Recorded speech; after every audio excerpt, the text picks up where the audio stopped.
traffic impact statement from Rowe Professional Services Company. They are talking about the trips as it is zoned, 855 weekday, 175 weekday per proposed use. The difference in vehicular trip traffic generation between developing the site as zoned and developing the site as an assisted living is significant. The assisted living development will provide decreased delays on the surrounding road network during the AM and PM peak hours. Okay, through the chair, if you wanted to move on to Hampton Manor, 1901C. You may recall this came before us on December 18th, 2019. At that time, it was postponed for the revisions. Let's see, some of the revisions. Just bear with me just a moment. Site issues as buffering and screening, recreational area, open space, other issues. This is a new revised plan. The density on the site has been decreased from 84 units to 72 units. Fire hydrants have been added to the western portion of the site. The ratio of staff to non-ambulatory residents has been addressed, and there's more staff now than was proposed the initial time. They've provided pedestrian access to the site now. They've added a boulevard entrance that now meets ordinance standards. Lighting requirement has been met. They added a bike rack, benches, and gazebo. They've added a walking path along Pardee Road at the southeast corner of the site. They've also added recreational open space throughout the development in the center. They are leaving some of the natural vegetation along the northern property line to be preserved and augmented. They are going to need a couple of variances. The variances are to the minimum floor area for the 1 and 2 bedroom units, the minimum open space requirement, and location of pond in the front yard setback. The city feels the applicant has attempted to facilitate a more harmonious development, more compatible with the adjacent land uses, and provided an effort to preserve some natural features. Therefore, the city would recommend approval. And with that, the city approves? Yes. Thank you. Mr. Stewart. Thank you, Mr. Chairman. Not sure through the chair who all I addressed this to, but in terms of, and maybe to Laura or to the petitioner, when we think in terms of demand for assisted living, how do you determine that there's a demand for this type of property? Are there state standards for it, like you have in hospitals for a bed, a need for beds? Does this fall under that parameter to know that there's a demand for this type of a development? Yes, before we do any type of research in any type of area, we always hire a market analysis to go through and find out how many beds are required in this particular area. I don't have the form in front of me, but I believe this area called for 200 beds of assisted living, and we're building 74, so there's still obviously demand for it. And of course it's going to increase as the years go on, and it's going to double and triple and quadruple in the future. Along the same, to the petitioner, through the chair, the memory care units, are these secured off with the Alzheimer patients and so on, so that there's not easy access for them? I mean, obviously, for them not to wander away. How does that work?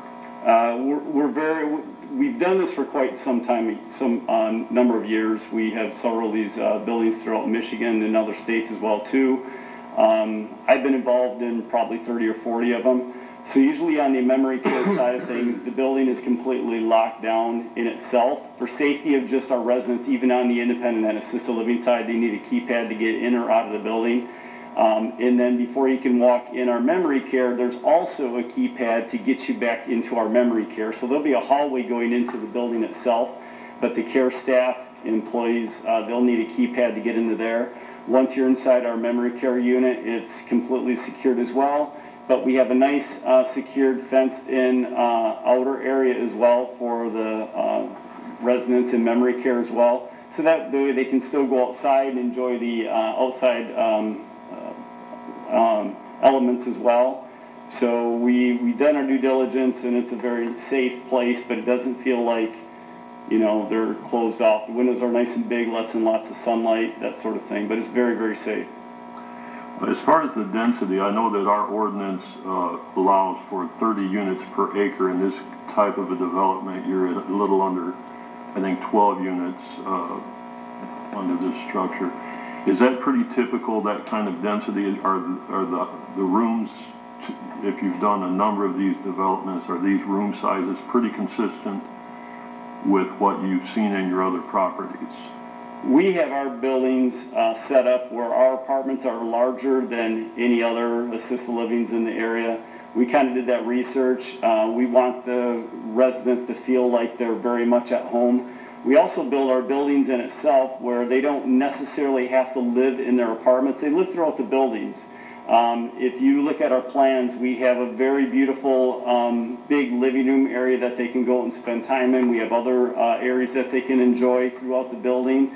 We have cafes, we have beauty salons, movie theaters, beauty shops, salons, everything you can possibly think of within the building itself. So residents that usually are residents inside the buildings don't necessarily live in their apartments. They live throughout the buildings and the outside areas as well too. We have the front of the building that they can go and enjoy. We have inner courtyards that are very nice, enclosed. It's more or less like a park-like setting. Most folks, if they move into an apartment complex, they have to live in their apartment. They really can't hang out in the lobbies and so forth. Well, we are the opposite. We want them to live out throughout the entire building. So usually what I tell my residents before they move in, I said, I know you're probably moving from a 2,000 square foot house, but now you're moving into a 54,000 square foot house, or whatever the case may be, because they can live throughout the entire building. I don't want to monopolize, there'll be a lot of questions, I'm sure, but one last, the property connecting to this at the corner of Superior and Pardee is currently listed as a Fardman property. I was there today, there's a sign. What is the status of the overall property ownership? That small little jagged corner there currently has a Fardman for sale sign on it. On Superior Road, through the chairs on Superior Road? Right. I'm not sure I can find that out. It's the part that is newly mowed, the field is newly mowed, and that's the, the corner piece of this connector here. And I might be getting that wrong, but I was there 2 hours ago, and there's a Fardman sign on that corner. That's part of if you're talking about right exactly on the corner of Superior and Pardee. Yes, That's where the walking path is for this development. Okay, so they own it. It's part of this development. Even though it has a Fardman for sale sign. Okay, that's all I have right now, Mr. President. Thank you, Mr. Stewart. Mr. Stiles. One of the questions, I guess, maybe for Laura through the chairs, I know, I see they've raised the staff to the patients. How does the city maintain that? I mean, is that something the state looks at and keeps an eye on that, or is that something we do? Here, that is the state regulates that. Okay, I mean, I know the state can get behind and stuff. Is there something the city does too? Will we be able to keep an eye on this? I mean, no, the city does not monitor that. We can't do nothing for it. Okay. We are licensed by the state of Michigan, so we go by all their rules and guidelines and regulations, but our standards are usually a lot higher than what theirs are anyway. Okay. So we're very strict with making sure that we're giving the best possible care we can. And of course, what we do before any resident comes into the building, we give them a full assessment. So the assessment is based upon a nurse, and the nurse will go through this assessment. We do a follow-up assessment after 30 days because we want to make sure we're getting acclimated towards that resident and the residents getting acclimated towards us. Then we do one every 90 days thereafter.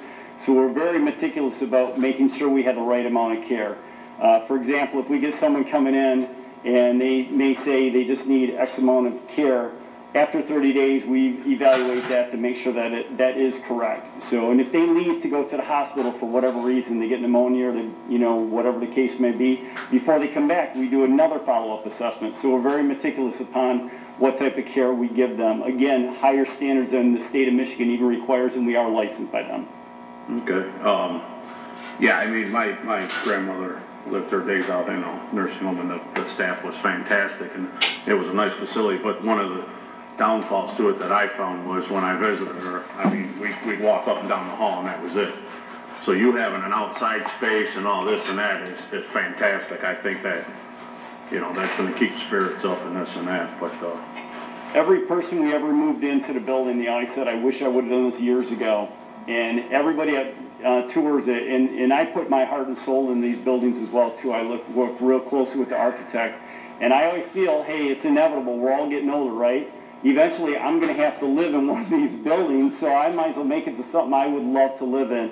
And everybody feels the same way right when they tour any of our buildings. And I would welcome anybody on the board today to come visit any of the buildings that we have here in Michigan and see for yourself of how beautiful it is. The very first thing you'll say is, boy, I would definitely move into here. good, thank you, that's it. Thank you, Mr. Stiles.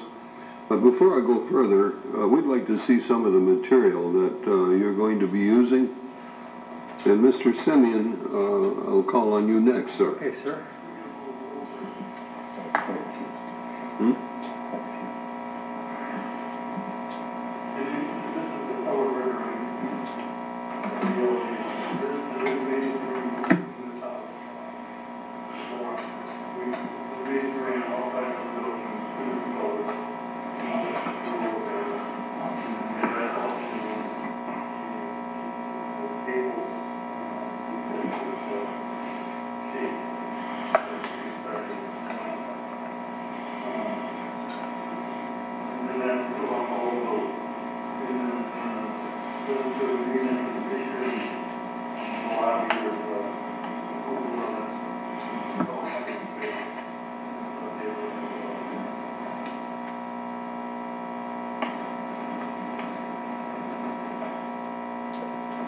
Mr. Simeon.